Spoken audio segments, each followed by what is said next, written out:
आजकल हमारे जीवनों में कई बार क्षमा करने की प्रवृत्ति या उसकी संभावना आती है। जहाँ 2 लोग, 3 लोग, 10 लोग, 50 लोग होते हैं, तो ये ज़रूर है कि हम एक दूसरे को काटते हैं, छांटते हैं, कड़वाहट पैदा होती है, रोष आता है, गुस्सा आता है, एक दूसरे को नीचे दिखाने की कोशिश करते हैं। इस प्रकार की बातें हमारे जीवनों में आती हैं और ये सिर्फ अन्य जातियों की बात नहीं है, ये विश्वासियों के जीवन में भी ऐसा होता है। आप देखिए ना, कभी कभी चर्चिज में, कलीसिया में कैसे लोग एक दूसरे को काटने छाटने में लगे रहते हैं। लिखा तो है कि एक दूसरे से प्रेम करो, लेकिन कभी कभी वो प्रेम दिखाई नहीं देता है। कभी कभी दिखाई भी देता है, लेकिन कभी कभी दिखाई नहीं देता, बल्कि रोष, गुस्सा और जलजलाहट और एक दूसरे को काटना, छाटना, नीचे गिराना, कड़वाहट, इस सब प्रकार की जो बातें हैं, ये मसीही जीवन का भाग नहीं बल्कि शैतान इसे हमारे जीवनों में लाता है। और इसलिए बहुत ज़रूरी है कि हम जब अपने आप को विश्वासी कहते हैं, जब हमने अपना जीवन प्रभु यीशु मसीह को दे दिया है, तो ये ज़रूरी है कि हम भी एक दूसरे के अपराधों को क्षमा करें, क्षमा मांगे और क्षमा दें। क्योंकि प्रभु यीशु मसीह की यही एक बहुत बड़ी शिक्षा है और उन्होंने तो हमारे सब पापों को क्षमा किया। आप जानते हैं अच्छी तरह से हम कितने पापी थे, और हमारी पाप की जो सज़ा है वो तो मौत है, अनंत काल का मौत है। लेकिन ये प्रभु यीशु मसीह का अनुग्रह है कि उसने हमारे पापों को क्षमा करके हमें स्वर्गीय स्थानों में बिठाया है।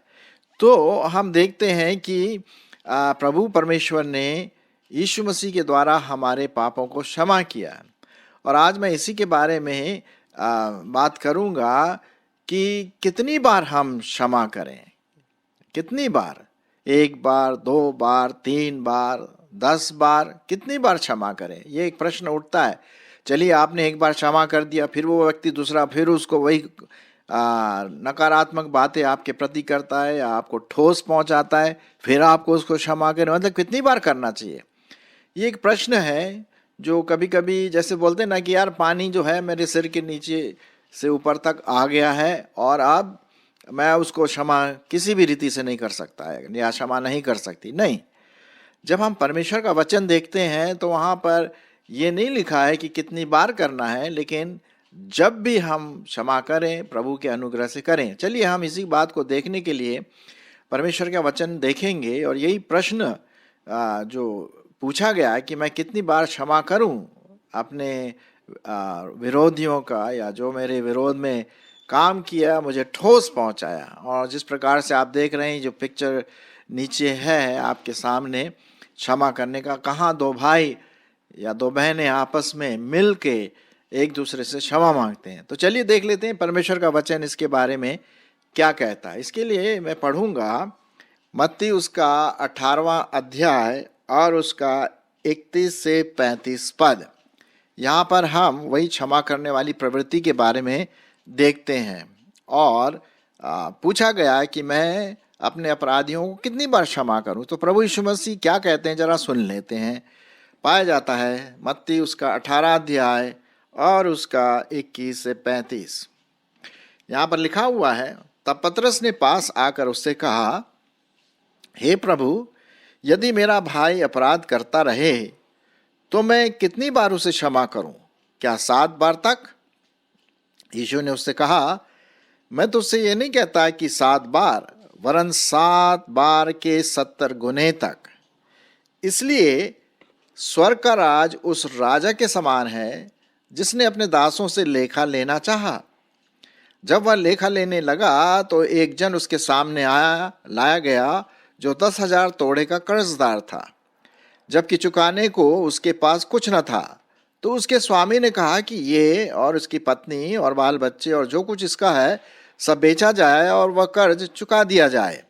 इस पर उस दास ने गिरकर उसे प्रणाम किया और कहा, हे स्वामी, धीरज धर, मैं सब कुछ भर दूंगा। तब उस दास के स्वामी ने तरस खाकर उसे छोड़ दिया और उसका कर्ज क्षमा कर दिया। परंतु जब वह दास बाहर निकला तो उसके संगी दासों में से एक उसको मिला जो उसके 100 दिनार का कर्जदार था। उसने उसे पकड़कर उसका गला घोंटा और कहा, जो कुछ तू धारता है भर दे। इस पर उसका संगी दास गिरकर उसे विनती करने लगा कि धीरज धर, मैं सब कुछ भर दूंगा। उसने ना माना, परंतु जाकर उसे बंदीगृह में डाल दिया कि जब तक कर्ज को भर न दिया जाए तब तक वहीं रहे। उसके संगी दास यह जो हुआ था देखकर बहुत उदास हुआ और जाकर अपने स्वामी को पूरा हाल बता दिया।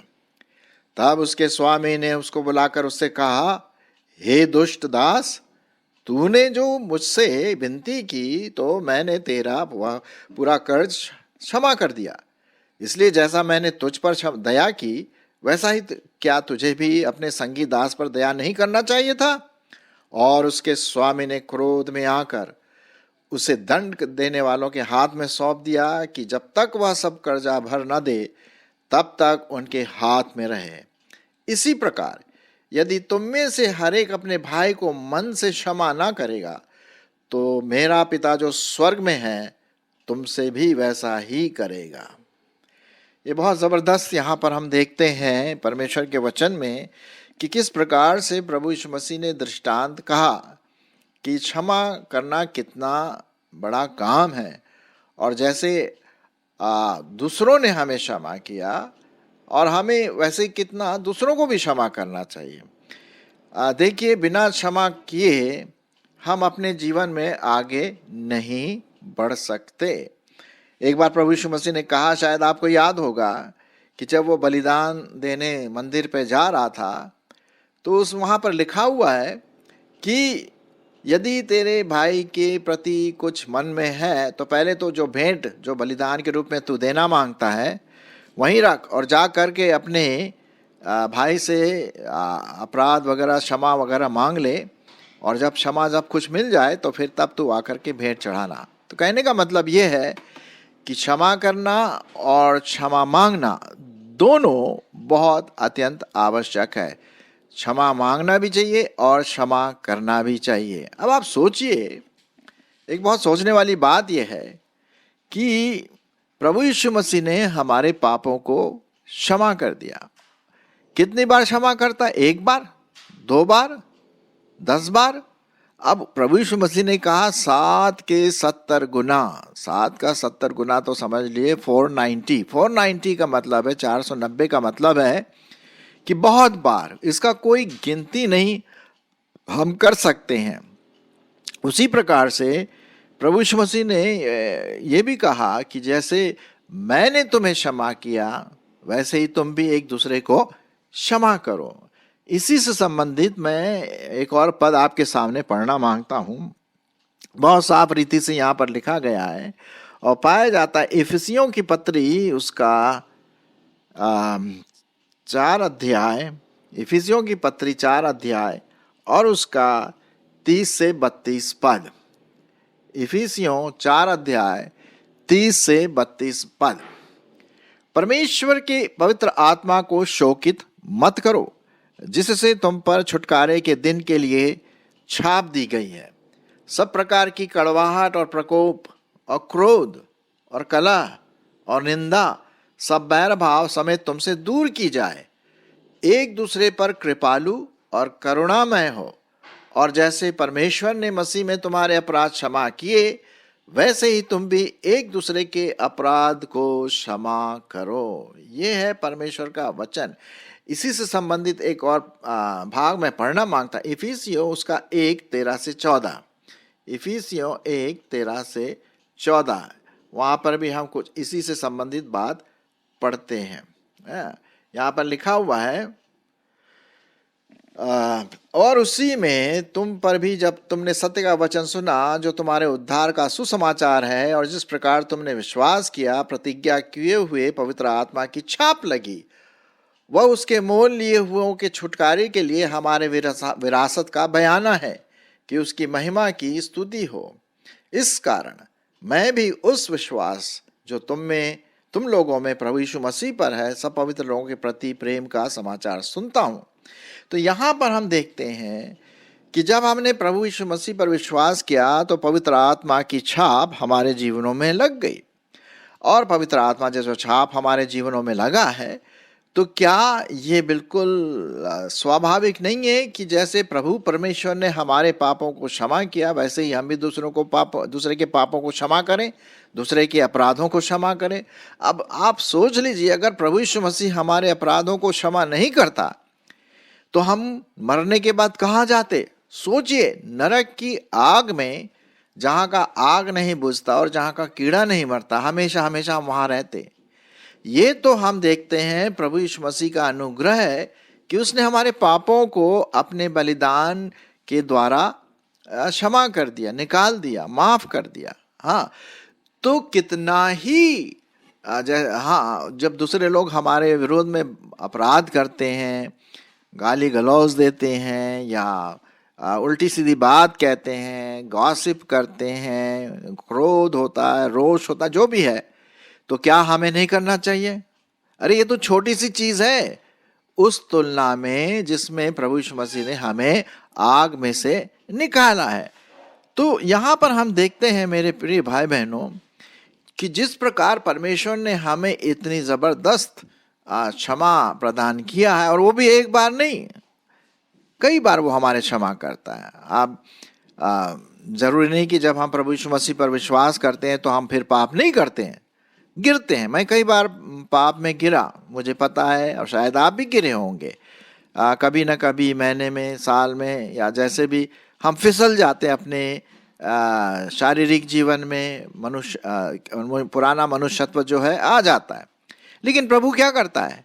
वो हमें क्षमा करता है। पहला यूहन्ना 1:9 तो शायद आपको याद होगा ही, लेकिन फिर भी मैं आपके लिए पढ़ देता हूँ। पहला यूहन्ना उसका पहला अध्याय और उसका 9 पद, क्या लिखा हुआ है यहाँ पर? इस प्रकार से लिखा हुआ है, यदि हम अपने पापों को मान लें तो वह हमारे पापों को क्षमा करने और हमें सब अधर्म से शुद्ध करने में विश्वास योग्य और धर्मी है। तो जब परमेश्वर हमारे पापों को क्षमा करता है तो क्यों ना हम अपने विरोधियों के या अपराधियों के पापों को क्षमा करें? एक बार नहीं, 2 बार नहीं, 10 बार नहीं, जितने बार वो हमसे माफी मांगता है हमें करना है। अब आप बोलेंगे भाई ये तो बड़ा मुश्किल होता है, चलो मैं एक बार कर दिया यार, चलो 10 बार भी कर दिया, अब वो तो लगातार वही करता रहता है, मैं कब तक ऐसा करता रहूँगा? अब अगर अगली बार उसने कुछ मेरे विरोध किया ना तो मैं तो क्षमा नहीं करूँगा या क्षमा नहीं करूँगी। देखिए, आपका तर्क और वितर्क अपनी जगह पर बिल्कुल सही है, लेकिन जहाँ तक परमेश्वर के वचन की बात है वहाँ पर तर्क और वितर्क फेल होता है। अगर प्रभु यीशु मसीह यही बात हमसे कहते कि भाई तुम 10 बार पाप कर सकते, उसके बाद अगर तुमने 11वां पाप किया तो तुम नरक की आग में जाओगे, फिर कैसा लगेगा? आप भी बताइए कैसा लगेगा? अरे साहब, जिस प्रकार प्रभु परमेश्वर ने हमारे पापों को क्षमा किया, बार बार वो क्षमा करता है, वो वेट करता है हमारे लिए, उसी प्रकार से जब लोग हमारे पास आते हैं बार बार, कोई बात नहीं, ये आपकी चिंता नहीं है कि वो बार बार या क्यों करता, बार बार वही काम करता है, ये परमेश्वर और उसके बीच की बात है। मैं ये बता रहा हूँ कि जब भी वो आता है या आती आपसे क्षमा मांगने के लिए, हाँ, उसको बिठा करके समझा सकते हैं, भाई देखो तुम कितनी बार ऐसा काम करते हो, फिर वही काम कर लेते हो, हैं, फिर तुम क्षमा मांगने आते हो, क्या है? तो मतलब बात कर सकते हैं, काउंसलिंग कर सकते हैं, ये सब चीज़ें बहुत ज़रूरी है। लेकिन हम ये नहीं कह सकते अगली बार अगर तूने ऐसा काम किया ना मैं बिल्कुल क्षमा नहीं करूँगा। वो तो बहुत गलत बात होगी, बहुत गलत बात होगी, क्योंकि ये तो प्रभु यीशु मसीह की शिक्षा नहीं है, ये पवित्र आत्मा का कार्य नहीं है। और याद रखिए कि जब हमने प्रभु यीशु मसीह को उद्धारकर्ता करके ग्रहण किया है तो उसकी पवित्र आत्मा की छाप हमारे जीवनों में, और हमारे जीवनों में पवित्र आत्मा का फल आना है, और उसमें से एक फल ये है क्षमा करना, क्षमा याचना। जो भी मांगता, चाहे वो छोटा पाप हो, बड़ा पाप हो, जो भी हो, हमें उन अपराधों को माफ करना। प्रभु परमेश्वर हमसे नहीं बोलता कि अगली बार किया तो मैं क्षमा नहीं करूंगा। वो उसका इतना दया है, धीरज धरता है, धीरज धरता है। याद है वो बेटे की कहानी, उड़ाऊ पुत्र की कहानी, जबकि छोटका पुत्र चला गया था हैं, और सब कुछ उड़ा करके वो वापस आने की सोच रहा था। यहाँ पिता बार बार रोज वेट कर रहा था कि शायद आज मेरा पुत्र आएगा, शायद आज मेरा पुत्र वापस आएगा। और एक दिन देखिए उसका पुत्र वापस आता, वो क्षमा मांगता हो, पिता उसको क्षमा कर देता हो। वो नहीं बोलता कि जा तूने जैसा तूने किया वो तेरे को वैसी भरनी है, अच्छा हुआ तेरे साथ, नहीं, उसने नहीं ऐसा किया। वो दया वाला, धीरज वाला पिता था। हमारा स्वर्गीय पिता उससे भी कहीं अधिक है।